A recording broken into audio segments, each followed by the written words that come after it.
अस्सलाम वालेकुम व्यूवर्स, लाखों दरूद व सलाम मोहम्मद व आले मोहम्मद पर। मंथली हॉरोस्कोप के साथ मैं हूं सैयदा खानम बुखारी।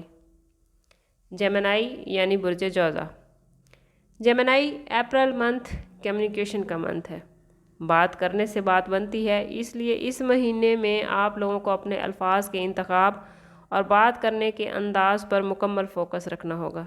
सूरज की पोजीशन आपको रिश्तों के हवाले से इत्मीनान तो देगी, मगर कहीं कहीं गलत फहमियाँ हो सकती हैं। कैरियर के हवाले से ये महीना आप लोगों के लिए थोड़ा मुश्किल हो सकता है। महीने के पहले हाफ में सन, सैटर्न, मरकरी, राहु और वीनस आपके 10वें घर में मौजूद होने की वजह से काम की जगह पर कुछ तब्दीलियां ला सकते हैं। आप लोग खुद को कुछ अंडर प्रेशर महसूस कर सकते हैं। आप पर वर्क लोड बढ़ सकता है। वर्कलोड की वजह से आपको काम में कुछ मुश्किलात पेश आएंगी।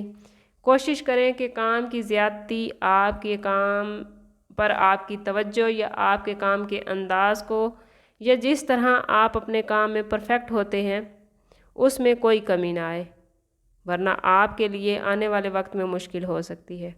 फाइनेंस के हवाले से अप्रैल मंथ आप लोगों के लिए काफ़ी प्रोडक्टिव रहेगा।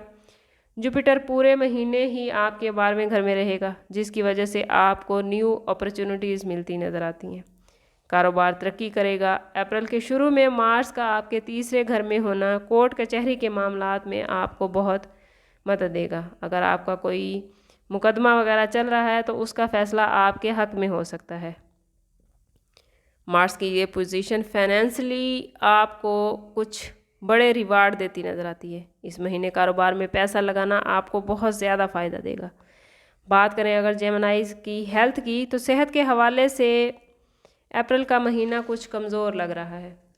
अप्रैल में आप लोगों को स्किन डिजीज़ का सामना करना पड़ सकता है। इस महीने में आप लोगों को अपने ब्लड प्रेशर को मेंटेन रखने की बेहद ज़रूरत है, वरना कुछ सीरियस इश्यूज़ हो सकते हैं। पूरे महीने में सन, सैटर्न, वीनस और राहु कि आपके हाकिम सियारे मरकरी के साथ आपके 10वें घर में मौजूदगी हेल्थ के हवाले से कुछ प्रॉब्लम्स पैदा कर सकती है। मतवाज़न ग़िज़ा खाएं, पानी ज़्यादा पिएं और ख़ुद को पॉजिटिव रखें। जितना आप ख़ुद को पॉजिटिव रखेंगे उतना ही आप ज़हनी लिहाज से सेहतमंद रहेंगे। जब आपका सेहन तंदुरुस्त होगा तो आप जिस्मानी लिहाज से ख़ुद को फ़िट और तंदुरुस्त महसूस करेंगे। लव लाइफ के हवाले से बात करें तो अप्रैल मंथ कुछ ज़्यादा अच्छा नहीं। आपके 10th हाउस में मरकरी, वीनस, सैटर्न, सन और राहु का होना रोमांटिक रिलेशंस और लव लाइफ को कुछ कमज़ोर कर सकता है। लेकिन जब 13 अप्रैल को वीनस डायरेक्ट हो जाएगा तो सिचुएशन आपके हक़ में बेहतर हो जाएगी। शादीशुदा अफराद के लिए मंथ का स्टार्ट कुछ चैलेंजिंग हो सकता है। 29 मार्च को होने वाला सूरज ग्रहण आपकी शादीशुदा ज़िंदगी पर कुछ असरात डाल सकता है। शरीके हयात के साथ कुछ मामलात पर अप्रैल में इख्तलाफ हो सकता है। कोशिश करें कि बहस व मुबाहिसे से बचें और बातचीत करते हुए दूसरे की इज़्ज़त का ख़ास ख्याल रखें। घर के दीगर अफराद के साथ मामलात पर भी कुछ खटपट हो सकती है। कोशिश करें कि अप्रैल का मंथ मोहब्बत और रिश्तों के मामले में खामोशी के साथ गुजारें। अप्रैल के बाद इंशाल्लाह आपके लिए मामलात अच्छे हो जाएंगे।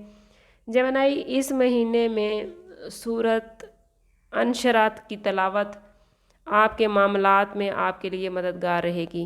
अल्लाह ताला आपके मामलात में आपका मददगार हो। मिलते हैं किसी अगली वीडियो में, तब तक के लिए अल्लाह हाफिज़।